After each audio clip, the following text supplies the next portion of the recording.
Hola muchachos, bienvenido a la clase del día de hoy, 4 de abril del 2020, Ingeniería del Software 2. El objetivo de esta clase es darle un refuerzo sobre algunos aspectos que se debemos entregar en el proyecto de aula, donde tenemos para el primer corte hacer una fase de análisis y diseño del sistema, donde nosotros vamos a identificar eh, los requisitos funcionales y no funcionales, el diagramación de casos de uso de nuestro sistema a desarrollar. Nosotros cuando empezamos a organizar eh, un software, nosotros normalmente seguimos una metodología. Esas metodologías de desarrollo de software pues me permiten a mí estructurar toda la documentación que se debe generar en un desarrollo de software. Uno siempre a nivel académico trata de recalcarle a los estudiantes de que el software se debe documentar, porque en el sector empresarial, cuando las cosas no se documentan, se terminan dependiendo de personas. Y eso es grave. A nivel empresarial, cuando yo llego a trabajar a una organización, esas organizaciones no pueden depender de las personas. Las personas pasan, el conocimiento debe quedar. Entonces las metodologías de desarrollo de software, si nosotros aprendemos desde la academia y cuando lleguemos al sector productivo y hacemos las cosas como deben ser, pues nos va a quedar mucho más fácil soportar y generar una escalabilidad en el software de una forma mucho más eficiente. Entonces una de las técnicas que normalmente uno utiliza para documentar software es basándose en el lenguaje de modelado UML. Ese lenguaje de modelado UML me va a permitir a mí a través de una serie de artefactos representar el software que yo esté a punto de desarrollar o esté desarrollando. Pero antes de empezar a desarrollar esos artefactos, yo debo pasar por unas fases iniciales. Que la primera fase es que normalmente cualquier metodología, así le cambien el nombre o el nombre que sea, siempre venimos a una fase de análisis. Esa fase de análisis pues es la fase donde yo tengo que conocer el sistema. Nosotros hicimos un ejercicio en el pasado donde yo les decía, muchachos, pongamos en práctica un canvas que nos va a permitir a nosotros hacer un proceso de innovación para lograr ser un poco más efectivos al momento de establecer un desarrollo.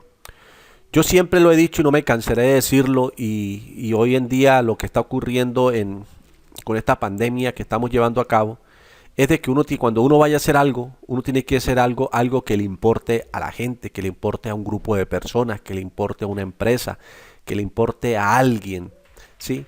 Por eso es que yo recalqué fuertemente, les he dicho, muchachos, lo que vamos a hacer tiene que ser algo que le importe a alguna persona, a algún grupo de personas, para que uno pueda pensar en monetizar algún día, para que nosotros nos salgamos desde el aula de clase ya pensando en que podemos generar empresa, en podemos generar desarrollo y no quedarnos con proyectos de investigación que van a quedar en los anaqueles de las bibliotecas o en su defecto en los computadores de los mismos estudiantes. Entonces lo que queremos hacer con este ejercicio es que, hombre, nos enfoquemos en algo que solucione alguna problemática. Luego pasamos entonces a entregar, a tener claro de que cuando yo voy a hacer un software, yo necesito hacer una fase de análisis. Y esa fase de análisis entra a entender cuáles serían los requisitos funcionales que yo voy a desarrollar dentro de mi software. Entonces, para poder hacer llegar uno a unos requisitos funcionales, uno debe pasar por unas técnicas de recolección de información, que tradicionalmente nosotros trabajamos las entrevistas, las encuestas, la lluvia de ideas, la observación, etcétera. Luego que nosotros pasamos la fase de análisis, llegamos a la parte, empezamos a generar lo que son los requisitos funcionales. Entonces yo quería mostrarles acá de un ejercicio que hicimos, que traté de hacerlo con un estudiante de la universidad, lo más fácil posible, lo más técnicamente posible para que esto sirviera de apoyo para otras personas. Entonces aquí hicimos un ejercicio donde tratamos de implementar la metodología eWeb, que es una metodología que va enfocada a soportar proyectos que vayan orientados hacia el desarrollo web. Entonces aquí en la fase de análisis de la metodología y web se habla de los requisitos funcionales. Entonces, ¿qué dice que son los requisitos funcionales? Son declaraciones de los servicios que debe proporcionar el sistema, de manera en que éste debe reaccionar a entradas particulares y de cómo se debe comportar la situación en situaciones particulares. Entonces, en el primer entregable que ustedes me van a hacer para uno de los tantos que me tienen que hacer para el primer corte, es que ustedes tienen que hacer los requisitos funcionales del sistema. ¿Cuáles son esos requisitos funcionales? Entonces, aquí hay un ejemplo. Por ejemplo, yo establecí dentro del proceso de análisis que mi sistema iba a tener un rol de administrador. Entonces yo comienzo a definir qué es lo que va a hacer, qué haría ese administrador dentro del sistema. Entonces yo diría lo siguiente: el sistema debe permitir administrar, autenticarse y acceder a sus funciones, un requisito funcional. El administrador podrá listar toda la información acerca de los empleados, un requisito funcional.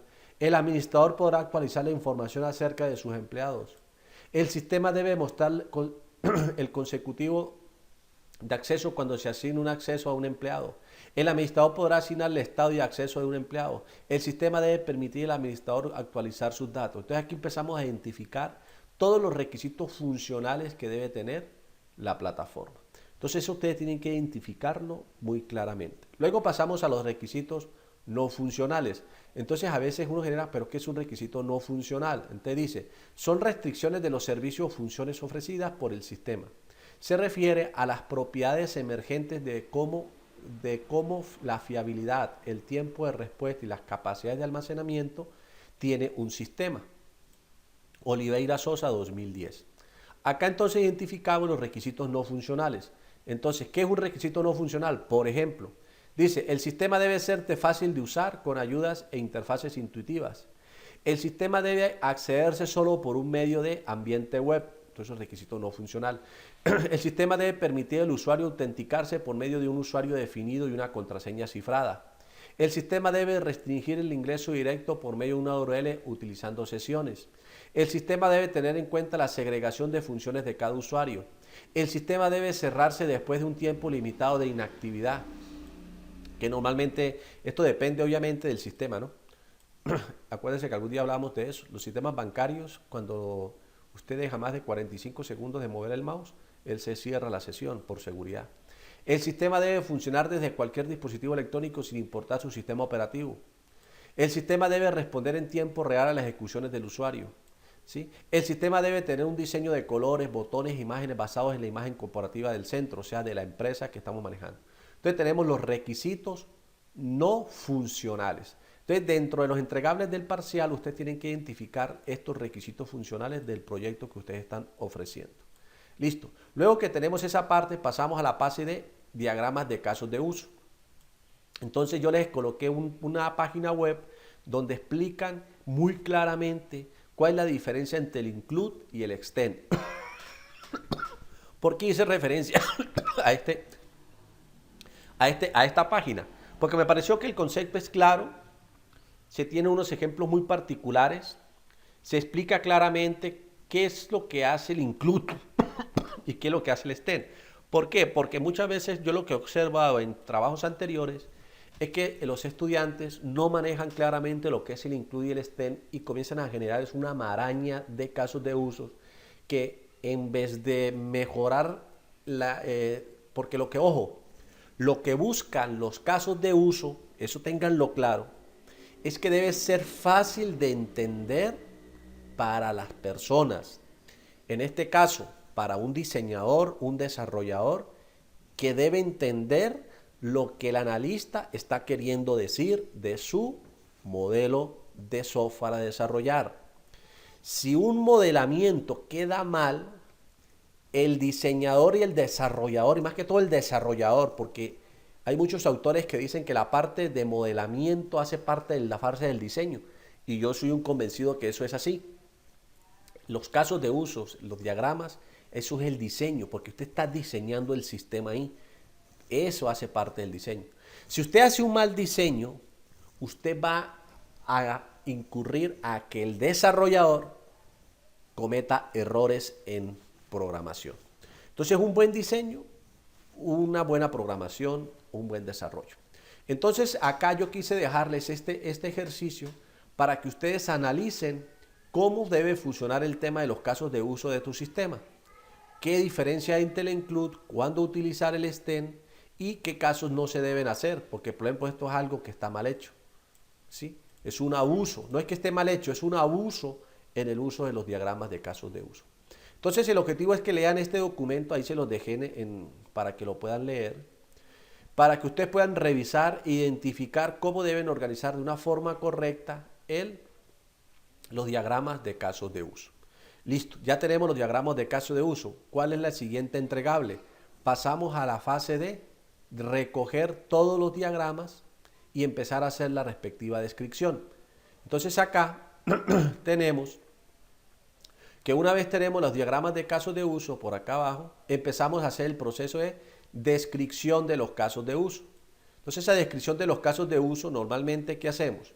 Entonces generamos una tabla que nos va a permitir identificar, primero que todo, un nombre. La descripción debe tener un nombre, perdón, el caso de uso debe tener un nombre, debe tener un consecutivo y debe identificar cuáles son los actores que van a participar de ese caso de uso, ¿sí? En este caso tenemos el inicio de sesión. Los actores, administrador, el médico, el psiquiatra, el psicólogo, el terapeuta, el trabajador, el social, etcétera, son los que se encargan van a utilizar este caso de uso. Listo. Tenemos entonces nombre del caso de uso, los actores involucrados, el nombre del caso de uso, el número. Va a haber una descripción de ese caso de uso, ¿sí? La descripción de los casos de los usuarios que ingresen en la descripción, qué es lo que significa ese caso de uso. Y ojo, por ejemplo, aquí no hubo una precondición. Entonces aquí yo después de esto debía haber colocado acá, insertar, vamos a insertar acá una nueva fila debajo. Aquí debería ir que la precondición. ¿Qué es una precondición? Algo que se debe dar primero para poder ejecutar este caso de uso. Precondición. ¿Sí? Esa precondición yo describo qué es el escenario en el que yo me esté desenvolviendo. Luego que tenemos la precondición viene el flujo normal. Entonces comienzo a identificar de forma muy específica, ¿sí? Entre más específico sea aquí en el flujo normal, mucho más fácil va a ser para el desarrollador poder hacer el sistema.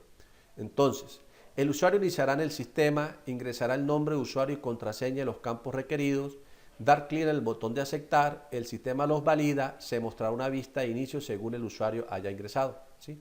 Flujo alternativo, entonces en el caso de que algo ocurra mal, que esto no se dé bien, entonces dice, si el usuario ingresa un nombre o contraseña erróneas, el sistema arrojará un mensaje que dirá error de autenticación, entonces sería el flujo alternativo. Ojo, el flujo alternativo, ¿qué es? Repito, es lo que debe ocurrir si esto no pasa, si algo sale mal aquí o no se hace bien, entonces ¿qué debe ocurrir en ese flujo alternativo? Entonces me manda para un mensaje de error.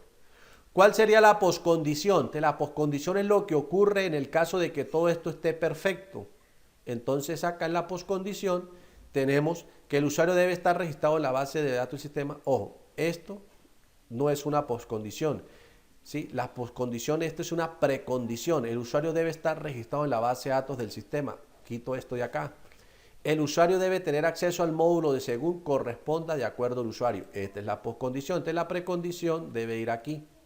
Si una condición para yo poder loguearme es que tengo que tener un usuario dentro del sistema. Si yo no estoy registrado dentro del sistema, pues obviamente yo no puedo ingresar a la plataforma. Entonces sería la precondición. El usuario debe estar registrado en la base de datos del sistema. Entonces tenemos la precondición, el flujo normal, flujo alternativo y la poscondición. Listo. Muchos autores también, y eso lo dejan en voluntad, y yo también soy partidario de eso, es de que dentro del caso de uso se identifican las variables que se van a utilizar de una forma bien detallada.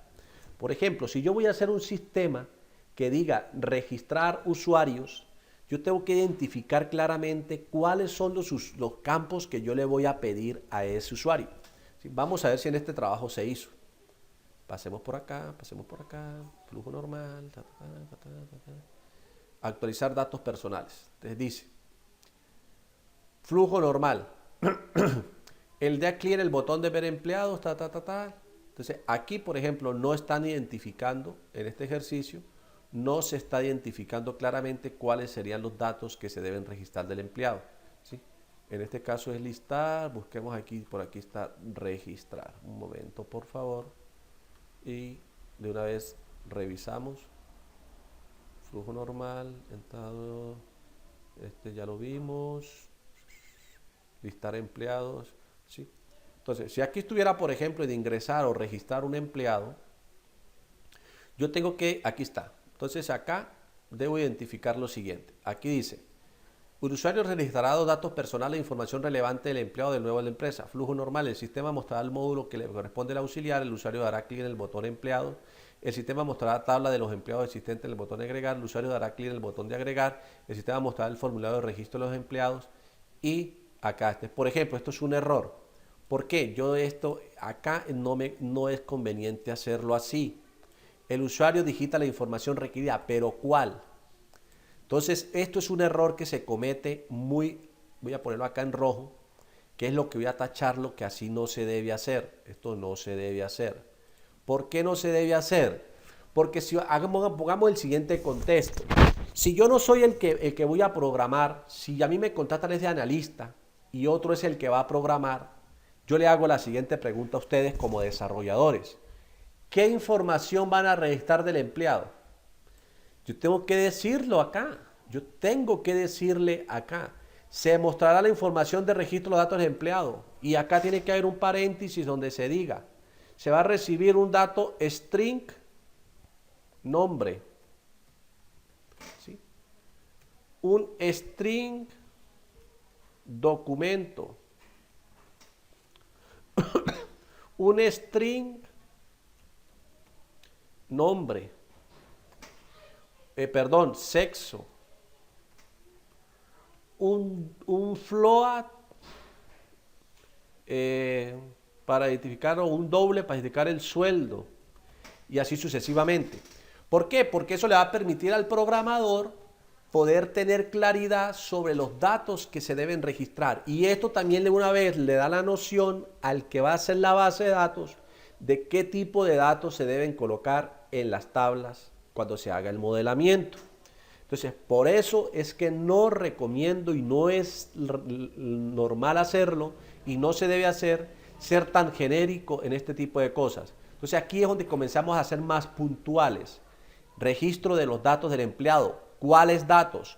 Los debo identificar. El nombre, el documento, el sexo, la edad, el estrato, la dirección, el correo, el teléfono, etc.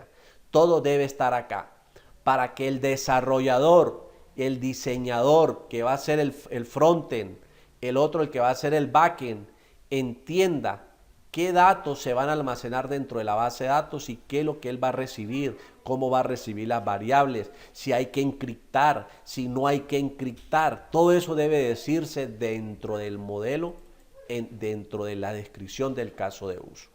Entonces, por eso quería hacer este video y ¿por qué? Porque esos son los errores que cometen los estudiantes y en el sector productivo eso no se pueden cometer, ¿sí? Entonces, la descripción del caso de uso debe ser bien detallado porque acuérdense, esto no se hace por salir del paso. Esto en la vida profesional, esta es la vida del software. Un software que no se documenta es un software que no crece. Un software que no se documenta es un software que no es escalable. Un software que no se documenta, se van a tener los problemas de calidad, comienzan a verse porque yo comienzo a depender de los trabajadores y no debe ser así. Listo. Entonces hasta aquí es lo que necesitamos entregar en el primer corte. Requerimientos y todos los requisitos funcionales y no funcionales, ¿sí? En la parte del diseño, ¿sí? En la parte del diseño, nosotros tenemos que comenzar a entender que necesitamos implementar el modelo vista controlador. Para eso se dejó unos videos donde el estudiante va a identificar cómo fluye la información dentro de una aplicación que implemente el modelo vista controlador, ¿sí? Entonces ahí en el video Ahí se explica muy claramente con unos ejercicios, los que puse en el pasado, en la clase anterior, cómo funciona el modelo vista controlador. Entonces, es fundamental que ustedes tengan claro eso. ¿Por qué? Porque hoy en día también a nivel empresarial se está utilizando mucho software y los software, o los framework, perdón, los framework como Laravel, como Vue, como plataformas como Node.js, que implementan framework, que implementan Node.js, etcétera, utilizan mucho patrones de diseño. Y uno de los patrones de diseño más utilizados es el modelo vista controlador. Entonces, por eso es importante que tengamos en cuenta eso, ¿sí? Entonces, ya la parte de diseño y desarrollo lo dejamos a dejar para el segundo corte. ¿Listo? Entonces, que tengan buen día. Ya sabemos lo que tenemos que entregar y espero que presenten un muy buen trabajo para que lo podamos sustentar dentro de cuando. El parcial, el trabajo queda, ojo, para de este sábado, para de hoy en 15. Que esté muy bien.